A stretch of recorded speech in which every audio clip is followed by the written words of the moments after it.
Сурчилов Владимир Валерьевич, кандидат в президент Республики Татарстан. Да, Михеев Олег Александрович. Очень приятно. Похож? Чуть-чуть. Казалось бы, они очень разные, наши кандидаты в президенты Татарстана, даже внешне, не говоря уже про политические взгляды и предпочтения. Уж здесь-то избирателю и жаловаться грех.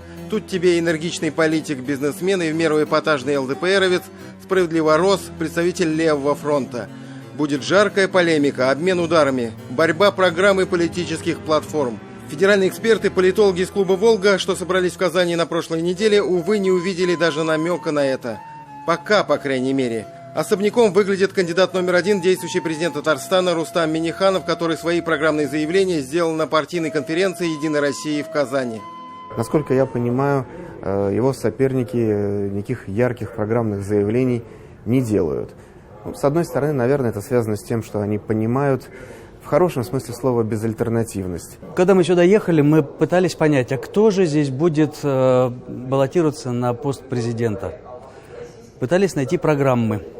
Нашли только одну. Президента нынешнего, Минниханова. Минниханов все фланги забирает. Он и социальная поддержка, это как бы прерогатива левых, и поддержка предпринимательства, и каких-то инициатив, это прерогатива правых. В принципе, есть пространство, его надо выгрызать, нужно работать, но я не вижу, чтобы кто-то работал. Чтобы выгрызать свое электоральное поле, нужны политические зубы. У многих кандидатов в президенты их попросту нет. Впервые за долгие годы не будет кандидата от КПРФ. Москва и Зюганов не дали добро на эти выборы, посчитав, видимо, что у любого из кандидатов просто не будет шансов на победу. А вот у ЛДПР смелости хватило, хотя в словах и выражении лица Владимира Сурчилова явно чувствуется некий стёб. ЛДПР никогда не боялась, не будет бояться никакой борьбы. И в данном случае, мое личное мнение, если некоторые товарищи из КПРФ просто-напросто струсили, ЛДПР ввязывается в борьбу только с сильными оппонентами, только Минниханов. Остальные это нам не конкуренты. Эти дерзкие слова наверняка должны были бы задеть кандидата от «Справедливой России», действующего депутата Госсовета Татарстана Альмира Михеева. Сразу после подачи документов на выдвижение на пост президента республики он сделал ряд заявлений. Мол, программа имеется, готов представить, все рассказать. Свою программу я уже изложил в своей речи на конференции и в дальнейшем, безусловно, планирую давать серьезные развернутые интервью как печатным средствам массовой информации, так и телевидению, естественно. На этой неделе мы попытались получить эти развернутые ответы на вопросы. Какие основные тезисы программы кандидата Михеева? С чем он идет на эти выборы?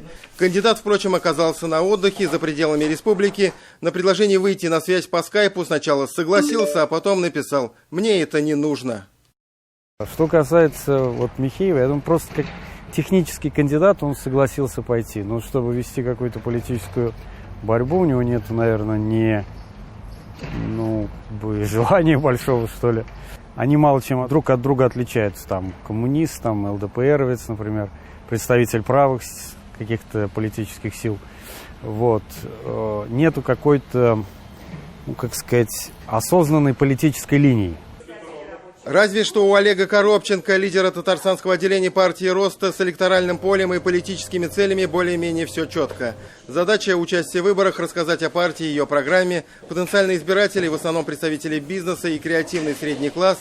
Да, мы пока не Европа, Америка или Азия, где в развитых странах малый и средний бизнес формирует основы экономики. Значит, есть к чему стремиться.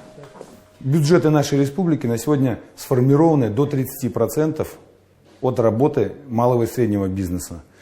За ними стоит огромное количество людей. Мы делаем ставку на них, и я думаю, что они нас поддержат. На другом полюсе от капиталиста Коробченко расположился кандидат от коммунистов России Альфред Валеев. Отсутствие непримиримых оппонентов из КПРФ дает больше шансов, если не на победу, то на достойный результат. Население же все равно голосует. Левый электорат он есть. Куда он девается-то теперь? Понимаете? Люди, которые им верили, они их предали. Вот самое главное, в чем суть.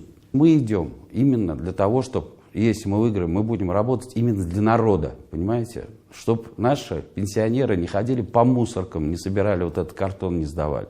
Чтобы дети, которые рождались вот сейчас, их было больше. Я желаю в первую очередь, наверное, всем кандидатам удачи большой удачи, работать избирателями, показать, уметь свою работу, именно в агитациях, показать свою деятельность, чтобы избиратель мог достойный выбор сделать. Предвыборная кампания по избранию президента Татарстана вступает в горячую пору. До известного часа Х остается чуть больше 2 месяцев. Но каких-то жарких споров, дискуссий, политических заявлений пока не наблюдается по нескольким причинам. Во-первых, потому что есть явный кандидат номер 1. Во-вторых, несмотря на то, что другие кандидаты представляют широкий спектр политических сил, у многих из них нет внятной, понятной политической программы. В-третьих, многие из них просто не раскачались. Пора бы уже активизироваться. Ведь выборы президента Татарстана – это отличный шанс проявить себя как политика. Тимур Бекмурдин и Андрей Мохов. 7 дней. Все выпуски программы «7 дней» смотрите на YouTube-канале ТНВ.